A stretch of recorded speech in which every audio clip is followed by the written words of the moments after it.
안녕하세요. 오늘 저희는 티안 작가의 작품 세계, 특히 그 예술적 가치에 대해서 작가 본인의 설명과 노트를 좀 깊이 들여다볼까 합니다. 1967년생 한국인의 삶, 또 역사의 격동, 그리고 조선의 다랑아리가 이 현대 디지털 아트와 어떻게 만나서 새로운 의미를 만드는지 그 점을 좀 집중적으로 파헤쳐 보려고 해요. 네, 흥미로운 주제죠. 특히 기술과 전통, 또 데이터와 감성 같은 어떻게 보면 좀 다른 요소들이 섞여서 하나의 서사를 만들어내는 방식이 상당히 주목할 만합니다. 맞아요. 그래서 이번 탐구를 통해서 이 작품이 단순히 과거를 보여주는 걸 넘어서 어떤 식으로 개인적인 경험 또 역사적인 데이터 이런 것들을 융합해서 그 작품만의 독특한 예술적 가치를 만들어내는지 그걸 좀 청취자 여러분과 함께 이해해보는 게 목표입니다. 좋습니다. 단순 재현이 아니라 어떤 의미를 창조하는지 그 예술적 가치의 핵심을 짚어보는 게 중요하겠네요. 네, 그럼 바로 시작해볼까요? 우선 작가의 개인적인 경험, 그 시대 정신 같은 것들이 작품의 예술성에 어떻게 녹아있는지부터 좀 봐야 할 것 같아요. 작가가 1967년생이시잖아요. 그 세대가 겪었던 한국 현대사의 여러 모습들, 뭐 어릴 적 석유골로에 대한 기억이라든가 80년대, IMF 외환위기, 또 지금의 디지털 전환까지 이런 경험들이 작품의 재료가 되는 거죠. 그렇습니다. 근데 중요한 건 그냥 경험을 나열하는 게 아니라는 점이에요. 그 경험들이 데이터랑 만나서 작품의 구체적인 시각적 표현으로 이어진다는 거. 그게 이제 이 작품의 어떤 예술적 독창성을 만드는 거죠. 아, 경험과 데이터의 결합이요. 좀 더 구체적으로 설명해 주실 수 있나요? 네, 예를 들면 1998년에 폐업한 공장 수가 2,341개였는데 이 숫자가 작품 속 알고리즘의 어떤 급격한 변화로 시각화된다거나 하는 식이에요. 아, 그 숫자가 바로 그렇게 표현되는군요. 네, 또 있어요. 70년대 정전이 잦았잖아요. 그때 그 등잔불의 희미한 호흡, 그 리듬이 디지털 다랑아리 표면에 균열이 미세하게 밝아졌다 어두워졌다 하는 변화로 나타나기도 하고요. 와, 정말 섬세한데요. 등잔불의 리듬까지. 그리고 CO2 데이터가 급증하는 부분에서는 유약이 아주 날카롭게 파편처럼 깨지는 모습으로 표현되는데 이게 작가 개인에게는 1997년 IMF 때 갑자기 인생 계획이 다 부서졌던 그런 파열의 기억과 연결된다고 합니다. 정말 개인적인 기억, 시대의 아픔 같은 것들이 객관적인 데이터랑 만나서 완전히 새로운 시각적 은유를 만들어내는 거네요. 이게 작품의 설득력을 더하는 아주 중요한 예술적 장치 같습니다. 맞습니다. 그 지점이 핵심이에요. 그러면 이제 중심 소재인 다랑아리로 넘어가 볼까요? 왜 하필 다랑아리였을까요? 이 다랑아리가 작품의 예술적 가치에 어떤 역할을 하는 건가요? 다랑아리는 이 작품의 예술적 구심점이라고 할 수 있죠. 아시다시피 본질적으로는 굉장히 연약하잖아요, 도자기가. 그런데 수백 년간 역사의 격동을 견뎌내면서 그 형태를 유지해온 어떤 강인한 생명력이 있어요. 네네, 그렇죠. 깨지기 쉬운데도 오래 살아남은. 그리고 완벽한 대칭이 아니라 약간은 비뚤어진 그 비대칭적인 아름다움, 이게 오히려 더 많은 이야기를 품게 만드는 요소가 되고요.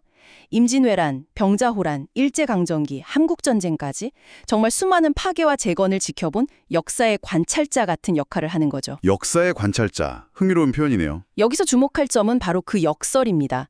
가장 연약해 보이는 존재가 가장 강인하게 시대를 증언하는 매개체가 된다는 것.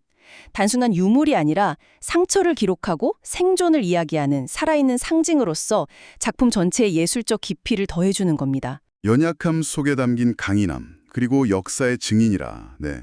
그럼 이 다랑아리가 디지털 기술과 만나면서 구체적으로 어떻게 변형되고 기억의 용기라는 그 예술적 개념을 실현하는 건가요? 네, 작품은 이제 역사적 상흔에 대한 데이터를 받아들입니다. 예를 들어 전쟁 사망자 수라든지 강제 이주 규모, 도시 파괴 면적 같은 정량적인 데이터요. 아, 그런 데이터들을 직접 사용하는군요. 네, 그 데이터들이 디지털 다랑아리의 모습에 직접적인 영향을 미칩니다.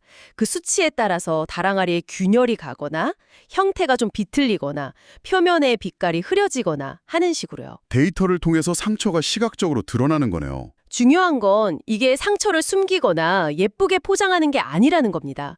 오히려 그 상처 자체를 전면에 드러내고 그 변화하는 과정 자체를 예술로 끌어안는 방식이죠. 그래서 기억의 용기가 되는 거고요. 아, 상처를 직시하고 그 흔적 자체를 예술의 일부로 받아들인다. 네. 어떻게 보면 차가운 데이터가 굉장히 감성적인 시각원으로 바뀌는 지점이네요. 바로 그 지점입니다.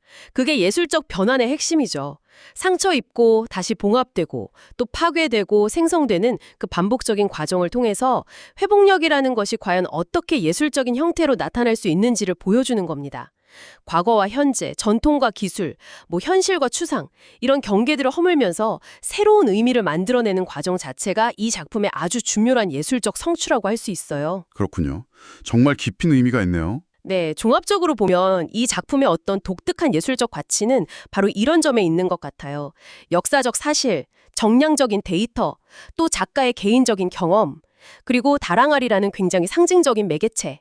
이 모든 것들이 아주 다층적으로 융합되는 방식이요. 네.